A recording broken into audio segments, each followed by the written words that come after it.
Sophie Marceau est une actrice française, icône de la beauté et du style au tournant des années 80 et 90. Le rôle de Vic Bereton dans le film Boom et de Valentin Esquerra dans la comédie mélodrame français Student lui a valu la renommée et la reconnaissance. Également connue comme scénariste et réalisatrice, elle s'est également essayée en tant que chanteuse. Il a plusieurs prix cinématographiques, dont le prix du Festival de Montréal du meilleur réalisateur pour le film Thelma Boulove, et César, auteur du livre semi-autobiographique The Liar.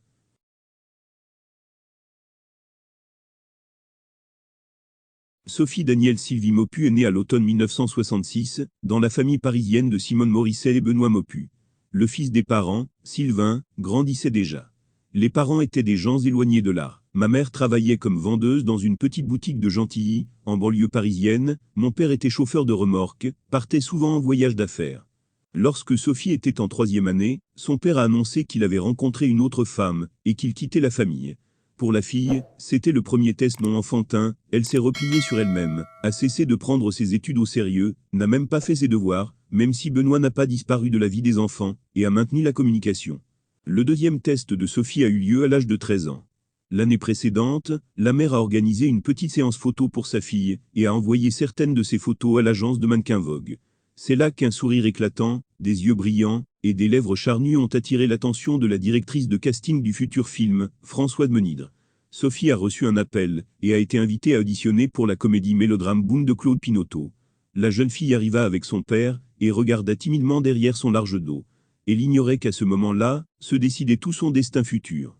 Des centaines d'adolescents ont auditionné pour le rôle principal de Vic avant elle, dont la brûlante Christina Reali, et l'angélique Emmanuelle Béard. Mais seule Sophie, qui sur le chemin du casting, a trouvé le pseudonyme de Marceau, qu'elle s'est appelée, s'est avérée être l'incarnation du rêve du réalisateur. Elle était la sienne, directe et enjouée, piquante, et réfléchie. Après la diffusion des images sur les écrans, des millions d'adolescents du monde entier se sont reconnus en son héroïne, et sont tombés amoureux de Sophie Marceau pour sa sincérité, sa luminosité et sa beauté. Mais pour la plus jeune actrice, le fardeau de la célébrité était une épreuve, a-t-elle confié bien plus tard dans une interview. Un vrai dur labeur. J'étais un enfant timide et renfermé, et je me suis soudain retrouvé au centre de l'attention, des critiques de tous. Tout d'abord, vos proches. Pour moi c'était insupportable. Je me souviens, quand j'étais enfant, je regardais les monuments et je pensais, comme ça doit être terrible de se tenir devant tout le monde comme ça. Et ainsi je devins moi-même une statue vivante, livrée à tous les vents. Bientôt, la suite du film à succès, Boom 2, a été filmée, pour le jeu dans lequel Marceau a reçu le prix César dans la nomination de l'actrice la plus prometteuse. Elle avait 16 ans, lorsque la plus grande société cinématographique française Gaumont a signé un contrat de plusieurs millions de dollars avec elle. Sophie est allée sur le plateau du projet le plus cher à l'époque d'Alain Corneau Force Sagan, où les rôles principaux étaient interprétés par Gérard Depardieu et Catherine Deneuve. La jeune actrice y jouait Madeleine, amoureuse d'une courageuse militaire. Charmante et drôle était sa Julie dans la comédie Joyeux Pâques de Georges Lautner. En compagnie de Jean-Paul Belmondo et de Marie Laforêt, elle a fait rire aux larmes de nombreux publics en France et à l'étranger.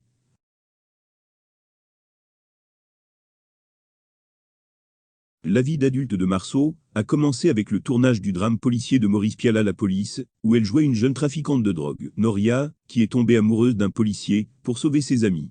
Avec Chucky Cario et Francis Hustet, Sophie a joué dans le film d'action dramatique Crazy Love, et dans le mélodrame Student, elle a joué un étudiant diplômé amoureux, Valentin Esquerra. Son partenaire de tir était Vincent Lindon. Marceau a également joué dans le film historique d'aventure Chuan, Céline, la comédie Fanfan, où elle a également joué le personnage principal.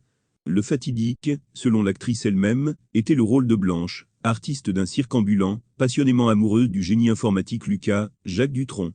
Le drame Mes nuits sont plus belles que vos jours a été réalisé par Andrzej Zulowski. Sur cette image, selon Sophie, elle a finalement réussi à surmonter l'image d'une adolescente et à jouer une femme adulte qui connaît le véritable amour.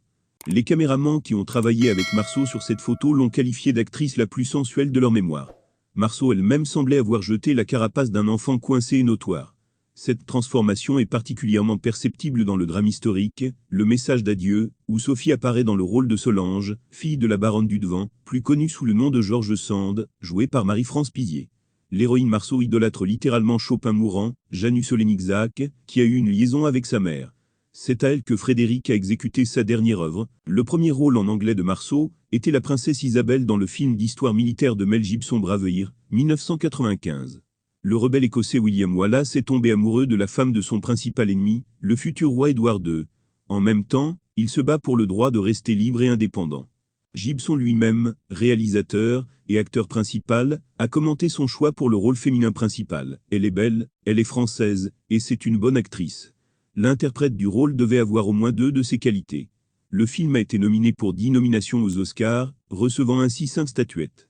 Les débuts de Marceau à Hollywood ont été un tel succès qu'on lui a immédiatement proposé le rôle d'Anna Karénine, dans le drame du même nom de Bernard Rose. Les principaux partenaires de l'actrice sur le site étaient Sean Ban et Alfred Molina. Le tournage a également eu lieu en Russie. En parallèle, Sophie a joué dans le projet de comédie Marquise, Marquis du Pac, le drame La Flamme de la Passion, Elisabeth Laurel, la comédie mélodramatique Lost, Léla Dubois, et dans plusieurs petits rôles. Je me souviens de l'actrice travaillant avec John Malkovich, dans le dernier film de Michelangelo Antonioni Au-delà des nuages, où elle a joué un rôle de camé. Vers la fin du XXe siècle, Marceau apparaît sur les écrans dans une image inhabituelle du méchant Electra King dans le célèbre film Bond. La 19e histoire de James Bond de Pierce Brosnan s'intitulait Le monde ne suffit pas. Les critiques ont parlé de manière peu flatteuse de l'image, mais le public a aimé le film, tout comme l'héroïne charmante, obstinée et intelligente Sophie Marceau. Jusqu'à la dernière minute, l'intrigue a traîné en longueur, dans laquelle on ne sait pas de quel côté Electra est. Le jeu de la française, selon le public, a même éclipsé la vraie petite amie Bond interprétée par Denise Richard. Parmi les travaux de l'actrice dans les années 2000, on peut noter la photojournaliste Clélia, Loyauté, Lisa Belphégor, Un esprit maléfique, Belphégor et le fantôme du Louvre, membre de la résistance française Louis de Fontaine, Femmes agents, Une femme riche paralysée Muriel, Cartagena, Écrivain Elsa, Réunion.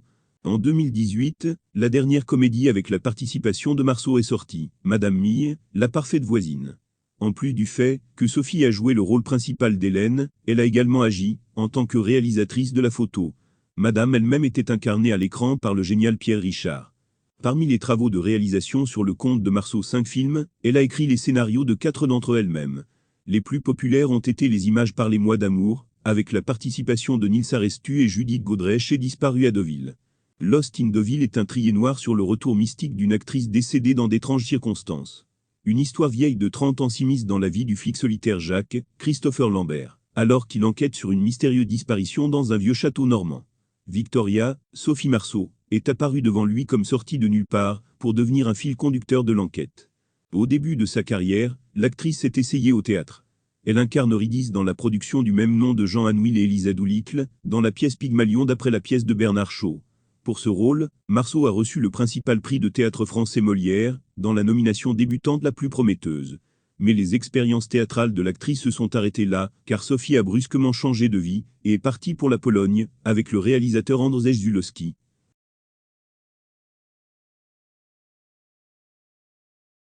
Selon l'actrice, elle a commencé à mener une vie intime assez tôt, ce qui n'a pas eu le meilleur effet sur son caractère et son estime de soi.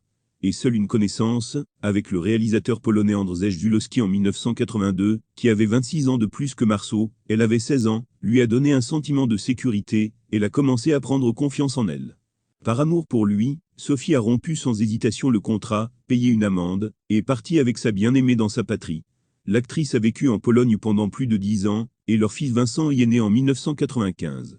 Zulowski a découvert le talent de Sophie dans Krasilov, 1985, Minigar Morbotifultan Yourday, 1989, et Blue Note, 1991, bien que ces films ne lui aient apporté ni argent ni renommée mondiale. Après 18 ans de mariage, le couple se sépare. La rumeur disait que la romance de Sophie, avec Mel Gibson en était la raison, mais il n'y avait plus de relation entre les acteurs, et bientôt, sur le tournage d'Anna Karenina, Marceau rencontra le producteur Jim Lanley. Cette union ne dura pas longtemps, mais le couple eut une fille, Juliette. En 2007, une belle Française est tombée amoureuse de sa co-vedette Christopher Lambert. L'acteur lui a rendu l'appareil. Ensemble, ils ont vécu 7 ans, après quoi ils ont annoncé leur séparation sur une bonne note. Pendant plus d'1 an, Marceau a vécu seul, et a même décidé qu'une relation sérieuse ne la concernait pas. Mais au Festival de Cannes en 2015, où l'actrice était membre du jury, elle a été présentée au chef de 38 ans Cyril Lignac. Sophie elle-même a eu 49 ans, et elle n'a pensé à aucune relation avec le jeune. Jusqu'en 2016, le deuil les réunit. Cyril perd sa mère, et le premier mari de Marceau, le réalisateur Andrzej Zulowski, meurt d'un cancer à Varsovie. Zulawski a refusé l'aide de son ex-femme qui, ayant appris le malheur qui lui était arrivé, s'est précipitée en Pologne avec une offre pour trouver les meilleurs médecins et traitements. Leur dernier rendez-vous a eu la plus dure impression sur l'actrice. Arrivée en France, elle s'appelle Ignac.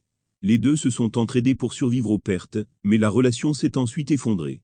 Maintenant, soit l'actrice est seule, soit la presse se tait sur ses nouveaux petits amis.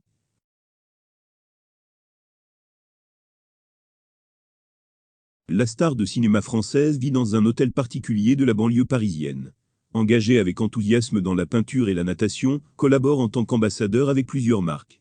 L'actrice doit tourner avec Christopher Lambert, dans le drame de Gersatz de Last Bullet de Joachim Mazanek en 2021, mais plus de détails n'ont pas été reçus de Marceau.